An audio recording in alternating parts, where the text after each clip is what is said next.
মানুষ মরে গেলে পচে যায়, আর বেঁচে থাকলে বদলায়। মানুষ ভেবেছিল 24-এর এত বড় একটা ঘটনার পর পুলিশও হয়তো বদলে যাবে, যেহেতু তারা মানুষ। কিন্তু দিন যাচ্ছে, সেই পুরনো চেহারাতেই যেন ফিরছে পুলিশ। আবারও পুলিশের উপর ক্ষোভ বাড়ছে সাধারণ মানুষের। নতুন সরকারের 7 দিন যেতে না যেতে নানান ঘটনায় প্রশ্নের মুখে পড়ে যাচ্ছে পুলিশ।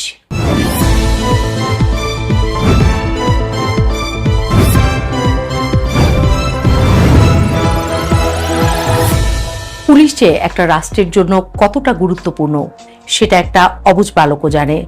24-এর 5 আগস্টের পর পুলিশ যখন ছন্নছাড়া পালিয়ে বেড়াতে হচ্ছে থানা স্টেশন ছেড়ে, তখন দেখা গিয়েছিল দেশের পরিস্থিতি।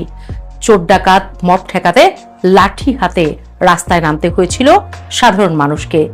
দেশ তখন পতন দেখছে বলে। যা হোক, নতুন রূপে ফিরছে পুলিশ, নতুন পোশাক, মানুষ সাহস দিল আমরা পুলিশের পাশে আছি। কিন্তু সেই ঘটনার বছর দেড়েক পর সেই নতুন দিনের পুলিশের কেউ কেউ সাধারণ মানুষের উপর হাত লাঠি তুলছে সরাসরি, কোনো বাছবিচার ছাড়াই। সাংবাদিকদের পিটিয়ে ভেঙে ফেলা হচ্ছে লাঠি। প্রশ্ন উঠছে, 24-এ পুলিশ নিজেদের উপর যা নির্মমতা দেখেছে সেসব তাহলে পুষে রেখেছিল তারা? এখন সেটা ফিরিয়ে দেয়া হচ্ছে তা সুদে আসলে। ঘটনায় যায়, সোমবার সোহরাওয়ার্দী উদ্যানে হঠাৎ পুলিশের অভিযান। এই উদ্যানে অনেকদিন ধরে নেশাপাতি চলে প্রশাসনের সামনে, নিয়মিত অভিযানও চলে, কিন্তু কোনো এক অদৃশ্য কারণে কোনো সমাধান হয় না। দেদারসে চলে মাদক ব্যবসা। যা হোক, এদিন পুলিশ রুটিন টহল দিচ্ছিল। সাংবাদিকরা লাইভে সেই ঘটনার সম্প্রচার করছিলেন, কিন্তু হঠাৎই কোনো রকম পূর্বাভাস ছাড়াই সাংবাদিকদের পেটানো শুরু করেন পুলিশ সদস্যরা। সে কি মার, সাপকেও মানুষ এমন ভাবে মারে না বোধ হয়। প্রশ্ন উঠল, এতটা সাহস পেল কোথায় পুলিশ হঠাৎ করে আবার? অভিযোগের তীর ডিসি মাসুদের দিকে। মানুষ বলা শুরু করলো, মাসুদরা তাহলে ভালো আর হবেই না।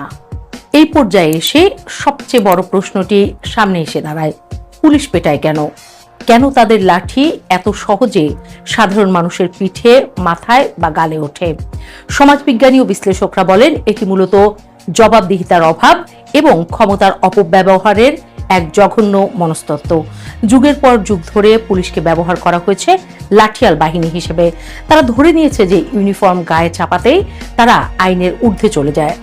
24-এর গণঅভ্যুত্থানের পর যখন তারা জনরোষের মুখে পড়েছিল, তখন তারা বুঝেছিল জনগণের শক্তির কাছে তাদের লাঠি কতটা তুচ্ছ। কিন্তু সময় গড়ানোর সঙ্গে সঙ্গে যখন তারা আবার থানায় ফিরছে, নতুন পোশাক পেয়েছে, তখন তাদের পুরনো মগজটাই যেন আবার সক্রিয় হয়ে উঠেছে। তারা ভুলে গেছে যে তাদের বেতন হয় জনগণের ট্যাক্সের টাকায়। তাদের মনে একটা সুপ্ত ক্ষোভ বা সুপিরিয়রিটি কমপ্লেক্স কাজ করছে। তারা হয়তো মনে করছে সেদিনের সেই অসহায়ত্বের প্রতিশোধ এখন নিতে হবে, আর তাই যেখানে সেখানে সাধারণ মানুষকে পেটাতে তাদের বুক কাঁপছে না। এরই মধ্যে আবার নতুন করে আলোচনায় এসেছেন শিক্ষামন্ত্রী আনম এহসানুল হক মিলন। তিনি কেন এমনটা বললেন তা নিয়েও চলছে বিস্তর বিতর্ক। নতুন শিক্ষামন্ত্রী হিসেবে দায়িত্ব নিয়েই তিনি শিক্ষাঙ্গনে শৃঙ্খলা ফেরানো এবং শিক্ষার্থীদের আড্ডাবাজি বন্ধে কঠোর হুঁশিয়ারি দিয়েছিলেন। তার বক্তব্য ছিল, শিক্ষার্থীরা ক্লাস ফাঁকি দিয়ে বা অকারণে লেকে পার্কে আড্ডা দিতে পারবে না। শিক্ষামন্ত্রীর এই হুঁশিয়ারির পরপরই যেন পুলিশ ধানমন্ডি লেক সহ বিভিন্ন স্পটে অ্যাকশনে নেমে পড়ে। শিক্ষামন্ত্রীর উদ্দেশ্য হয়তো ছিল শিক্ষার পরিবেশ ঠিক রাখা, কিন্তু পুলিশ সেই নির্দেশনার অপব্যাখ্যা করে সাধারণ মানুষের উপর চড়াও হওয়ার লাইসেন্স হিসেবে ধরে নিল। একজন মন্ত্রী যখন কোনো নির্দেশ বা সতর্ক বার্তা দেন, তখন আইনশৃঙ্খলা রক্ষাকারী বাহিনীর উচিত সেটা পেশাদারিত্বের সঙ্গে মোকাবেলা করা, কাউকে বিনা অপরাধে চড় মারা নয়। শিক্ষামন্ত্রীর কথাই কি তবে পুলিশ আরো বেপরোয়া হওয়ার সাহস পেল, নাকি পুলিশ নিজেদের খেয়াল খুশি মতো মন্ত্রীর কথার সুযোগ নিয়ে ক্ষমতার দাপট দেখাচ্ছে? তাহলে পুলিশের কাজ কি হওয়া উচিত? পুলিশের প্রধান এবং একমাত্র কাজ হওয়া উচিত জনগণের জানমালের নিরাপত্তা নিশ্চিত করা। পুলিশ কোনো বিচারক নয় যে তারা রাস্তায় দাঁড়িয়ে কাউকে শাস্তি দেবে। তাদের কাজ অপরাধীকে আইনের আওতায় আনা, প্রমাণ সংগ্রহ করা এবং আদালতে পেশ করা। কাউকে চড় মারা, লাঠি দিয়ে পেটানো বা সাংবাদিকদের কাজে বাধা দেয়া কোনোভাবেই পুলিশের ডিউটি ম্যানুয়ালের অংশ হতে পারে না। গণতান্ত্রিক সমাজে পুলিশের ভূমিকা হতে হবে সেবকের, শাসকের নয়। কিন্তু আমাদের দেশের পুলিশ যেন সবসময় জনগণের প্রভু হয়ে থাকতে চায়। যখনই তারা সুযোগ পায় তখনই তারা এই প্রভুত্ব কায়েমের নোংরা রূপটি বের করে আনে। পুলিশের কাজ মাদক ব্যবসায়ীদের ধরা, কিন্তু সেই অভিযানের নামে তারা যদি নিরীহ সাংবাদিক বা সাধারণ মানুষকে পেটায় তবে সেটা আর আইন শৃঙ্খলার রক্ষা থাকে না, সেটা হয়ে যায় রাষ্ট্রীয় সন্ত্রাস। আর এই রাষ্ট্রীয় সন্ত্রাসের প্রতিবাদে মানুষ কিন্তু এবার আর চুপ করে বসে নেই। সামাজিক যোগাযোগ মাধ্যম থেকে শুরু করে রাজপথ সর্বত্রই প্রতিবাদের ঝড় উঠেছে। সোহরাওয়ার্দী উদ্যানের সাংবাদিকদের পেটানো এবং ধানমন্ডি লেকে তরুণকে চর মারার ঘটনার পর সাধারণ মানুষ ক্ষোভে ফেটে পড়েছে। গণতান্ত্রিক অধিকার কমিটি সহ বিভিন্ন সংগঠন পুলিশের এই হয়রানিমূলক আচরণের বিরুদ্ধে তীব্র নিন্দা জানিয়েছে।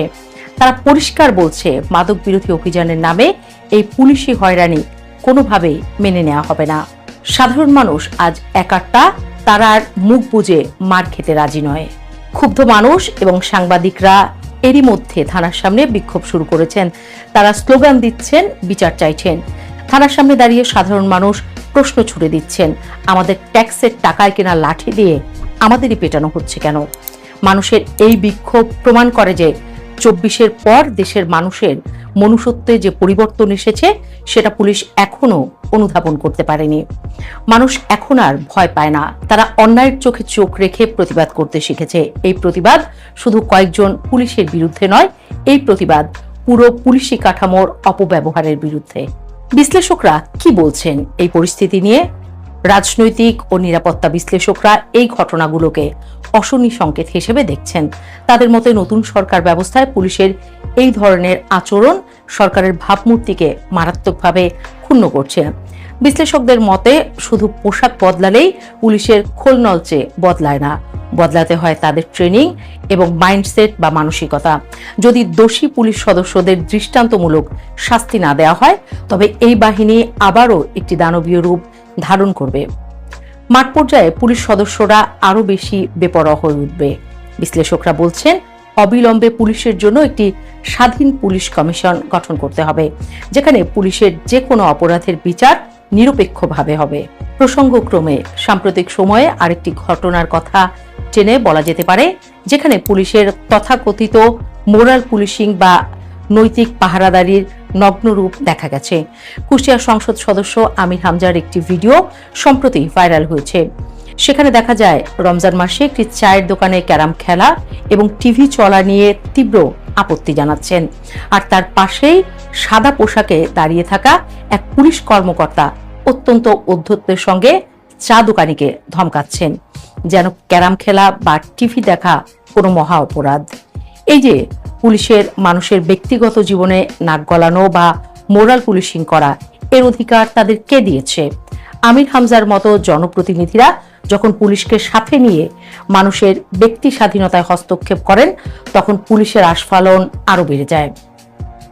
তখন তারা ভুলে যায় যে তাদের আসল কাজ অপরাধ দমন করা, সাধারণ মানুষের চায়ের দোকানের ক্যারাম বোর্ড বন্ধ করা নয়। সব মিলিয়ে দেশের আইন শৃঙ্খলা পরিস্থিতির যে চিত্র ফুটে উঠছে তার রীতিমতো ভাবনার বিষয়। সরকার এবং নীতি নির্ধারকদের এখনই কঠোর হতে হবে।